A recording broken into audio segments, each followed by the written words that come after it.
England में कोई culture है नहीं। मैं ऑफेंड नहीं करना चाहती हूँ, लेकिन एक्चुअली भारतीय कल्चर जो इतना ऐतिहासिक है, पौराणिक है, उसे कल्चर बोलते हैं। कल्चर आजकल है नहीं।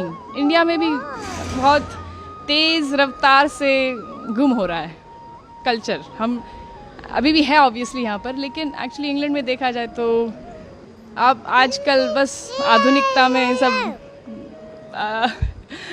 पड़े हैं, और उसमें देखा जाए तो माता पिता को रखना, फैमिली यूनिट होना, ये सब बाकी नहीं रहा। अब तो बहुत कम लोग इसमें मानते हैं, तो इसलिए हम वापस आते रहते हैं कि कल्चर थोड़ा महसूस हो। भारत में एक्चुअली आकर ऐसे लगता है कि एक्चुअली अभी भी है कल्चर। सो उसका कोई। आप इंग्लैंड में रहती हैं, ऐसा इस माटी में क्या है, ब्रज की माटी में, जो आपको बार बार खींच लाता है यहाँ पर? पता नहीं, आप बताइए क्या मैजिक है ठाकुर जी की, क्या मतलब अमेजिंग उनकी कृपा है, कुछ न कुछ तो है ही। लेकिन यहाँ पर जैसे हम अलाइव हैं, जान है। बाहर जाकर ये ब्रिज को छोड़कर ही तुरंत जो क्या कहते हैं, इतना हैवीनेस फील होता है। कलयुग का प्रभाव बोल सकते हैं, आधुनिकता का प्रभाव, जो नास्तिकता का प्रभाव है, वो इतना। लॉलीपॉप लेटर उसका प्रभाव बहुत हैवी है। तो इसलिए ब्रज की माटी में ये जो आस्तिकता है, जो हम तपस्या कह सकते, ये उसी के लिए आते हैं कि हमें ठाकुर जी के दर्शन हो और यही संस्कार और सनातन धर्म का महसूस हो, क्योंकि बाहर तो है नहीं। हम लेके जाते हैं जितना हो सके उतना, और ट्राई कर रहे हैं कि जारी रखें हमारे परिवार में और बांटें। वहाँ पर भी हम थोड़ा प्रचार करने में कोशिश करते हैं कि दूसरे को इंकरेज करें कि इसे ना ठुकराएं। हमारा जो एंशिएंट कल्चर है, ये वैदिक कल्चर, उसका देयर इज़ नो कंपैरिजन, उसके लिए कोई क्या कहते हैं सब्स्टिट्यूट नहीं है। हम ये वेस्टर्न कल्चर को अगर फॉलो करते रहेंगे तो बस खाली हो जाएंगे, अंदर से खाली रहेगा।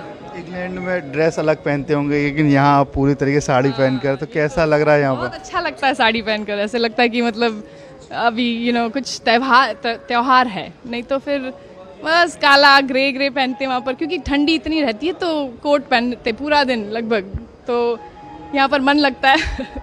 लेकिन वहाँ पर भी हम साड़ी पहनते हैं, और हमारा वैदिक कपड़े पहनते हैं, एक्चुअली साड़ी पहनते रहते हैं, और या स्कर्ट या ऐसे कुछ, जितना हो सके उतना। माथे पे आपने जो चंदन लगा रखा है, वहाँ भी लगाती हैं? ज़्यादातर लगाते रहते हैं, क्योंकि देखा जाए तो देखो, मुसलमान कभी ऐसे सोचता नहीं है कि मैं क्यों बुर्खा पहनूं, मैं क्यों ये टोपी पहनूं। सिर्फ हिंदू लोग मतलब डरते हैं, या मेरे को कई हिंदू खुद बोलते कि आप क्यों लगाती हो, बड़ा शो क्यों करती हो, क्या ज़रूरत है आपको शो करना, अपना आस्था को दिखाने की क्या ज़रूरत है। लेकिन मैं कहती हूँ कि एक्चुअली गर्व से हम दिखाते हैं। अगर कोई पुलिस ऑफिसर हो या कोई आर्मी वाला हो, तो वो गर्व से अपने सारे मेडल्स दिखाता है, क्यों, कि मैं आर्मी वाला हूँ। तो हम भगवान के हैं, ये उनका चिन्ह है, उनका मतलब हमने जो समर्पण किया है उनको, ये एक थोड़ा बस हम क्यों ना दिखाएं, गर्व से दिखाएंगे कि हम ठाकुर जी के हैं।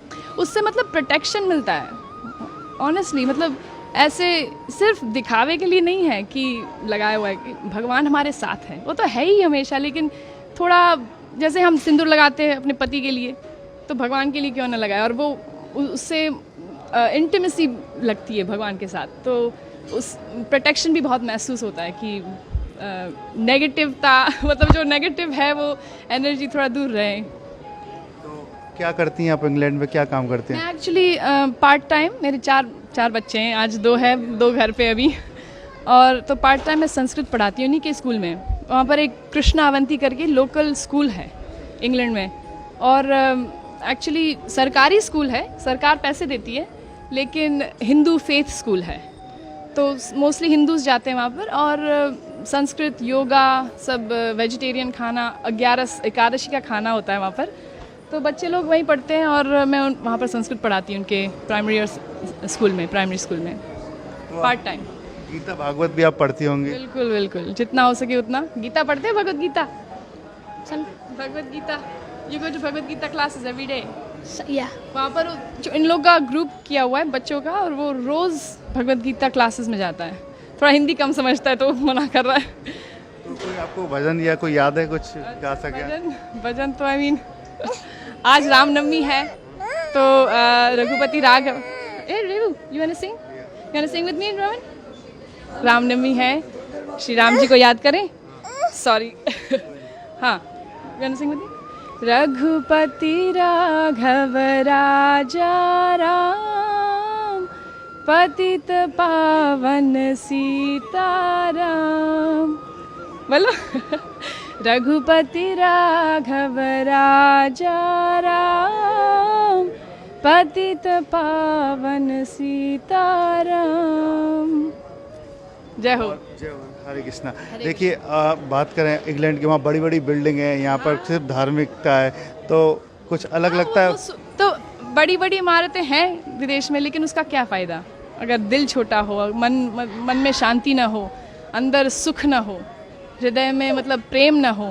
तो ये एक्चुअली ये सारी जो चीज़ें हैं, प्रेम और निर्मलता, और ये एक्चुअली सिर्फ भगवान में वो जो हम तपस्या करते हैं, दया दान, ये सब क्वालिटीज़ कल्टिवेट करते हैं, वो इसी तरह आ सकता है। ये कल्चर से, वैदिक कल्चर से ही आ सकता है एक्चुअली। देखा जाए किसी की सेवा करें, थोड़ा ह्यूमिलिटी प्रैक्टिस करें, नहीं तो फिर ये बड़ी बड़ी इमारतें फिर उससे क्या कुछ काम के नहीं है। वन सेंस काम के है, लेकिन फिर उसका इस्तेमाल दुरुपयोग होगा।